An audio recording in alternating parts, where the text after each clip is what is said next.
What's up, everybody? Just wanted to give a little bit of insight on what these next couple videos are about. Me and Dylan headed back down to Missouri. You get 2 buck tags down there. So we headed back down there to hunt on our second tag, and that's what these next 2 videos are gonna be about. Also wanted to tell you that there is a discount on the Hunting Public website right now for merchandise. You can get 20% off your whole order with discount code Black Friday 20. So go check that out. Get yourself a sweet shirt like this.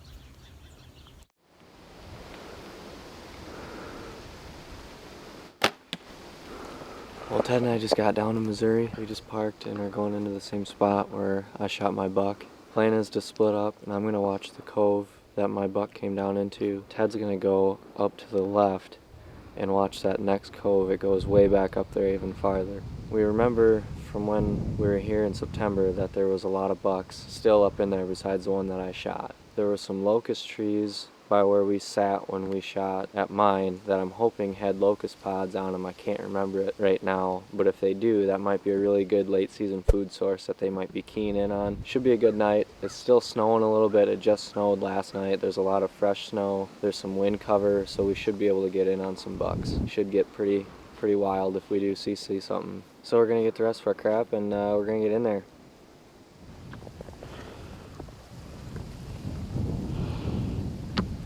Doe, 2 fawns. I don't know, maybe we should just sit down here. Think they'll come off that hill and just feed in this cove. What are they feeding down there? Yeah. What are they eating? Looks like they're eating just the old cocklebur.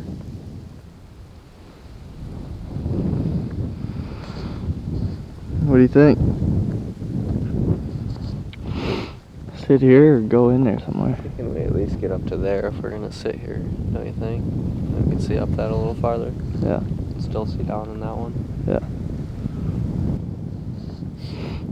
Do you think we should sit here? I think now that I see it, maybe they will just come down off that hill and eat in here. Yeah, if they're eating those cockleburs. Yeah. I mean, I think they're gonna get up and move with it snowing and being cold like this. Yeah. Let's do that.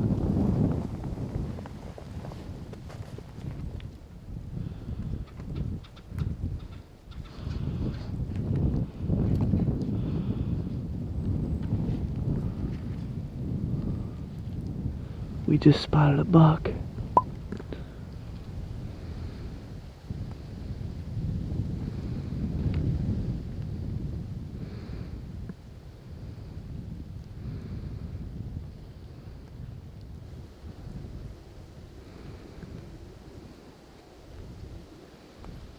Huh? He ran up in there. Is he spooked? He definitely saw us, didn't he? He was looking over here, but I don't think he was just like spooked from that, but maybe he was. He didn't look like a real big buck, did he? No, he wasn't big. Just a spike here. Spike, was he? It looked like it. I thought he had more than spike, but maybe not.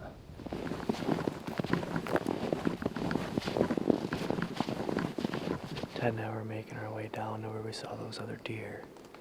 We're going through this cedar thicket right now, and we've got all these beds. With this snow and this wind, these cedars are probably a little bit of thermal cover for them. And you can tell they're bedded up because they can see everything down around in front of them. There's some pretty big beds in here, some pretty small ones, so it looks like it's probably a doe group with some fawns bedding right here. We're just gonna keep working our way this way. We already saw a buck come down and then come back up into the woods, so it feels good. Feels like we're gonna shoot something.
Ted and I going up into where we were gonna set up closer to us, or I guess on our walk in, there's like 6 deer that were already out here in the top of this cove feeding.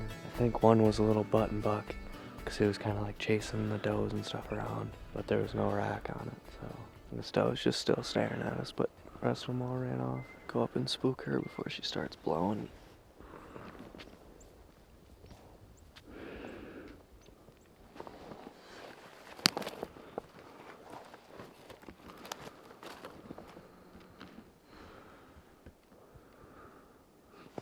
Something got pretty wild on that thing, huh? Yeah. I don't think you find a whole lot of scrapes this time of year, but I think when you find them, it's probably a pretty good thing. It snowed like last night, like more than just a little bit, and there's like Till midnight. Yeah, and there's an insane amount of tracks in here, and now this. It might be a pretty good sit.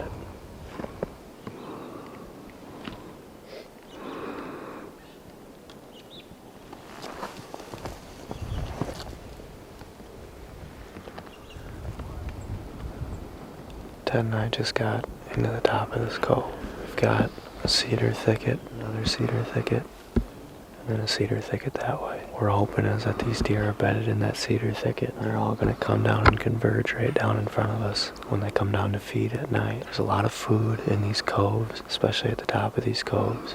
We've already seen some deer in here tonight. There's a lot of browse, a lot of woody stem stuff, and there's also the cuckleburs in these coves that they like to eat. The scrape's right in front of us, about 15 yards. There's about one trail that comes to that scrape from that side, and I'll probably shoot him on that before he gets to that scrape since our ground scent's there. If one comes from behind us, he's gonna come at like 7 steps, which might get a little hairy, but this is the spot that like we have to be in. We're gonna sit here and hopefully deer come down into this. Feels good, looks good.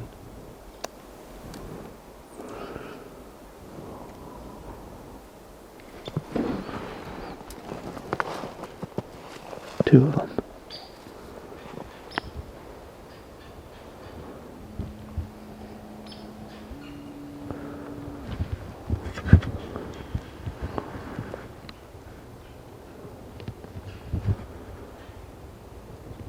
I see 4 now. How many? 4. 4 deer. His legs moving way back behind those. First 2.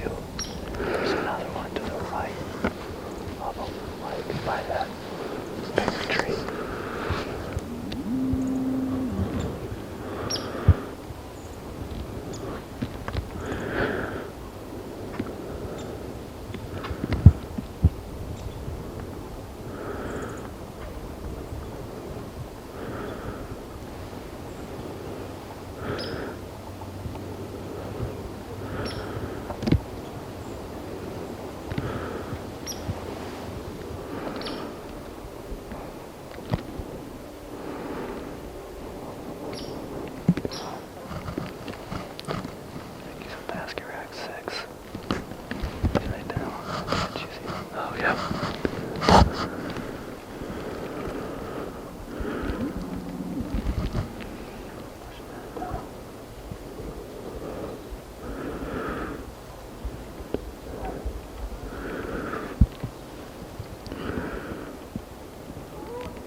Just had a group of about 6 does come off the hill. Little 6-pointer started chasing them around. There's an antler restriction here in Missouri. He has to have at least one 4-point side, so saving that one next year for Ted, I guess. It's pretty cool to see some chasing still here in December. I'd say we've probably got about another 20 minutes left, 15, 20 minutes. There's a good chance that when he pushes those does back up into that cedar thicket, that he might get a big boy up on his feet moving. So still have some pretty high hopes for tonight. So far it's been a pretty eventful evening.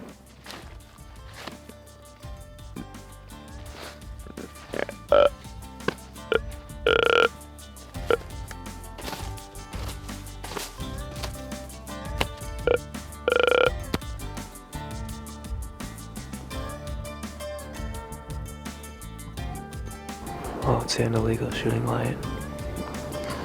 Ted and I are gonna get up and go back out of the cove. Get back to the Honda. Let her rip.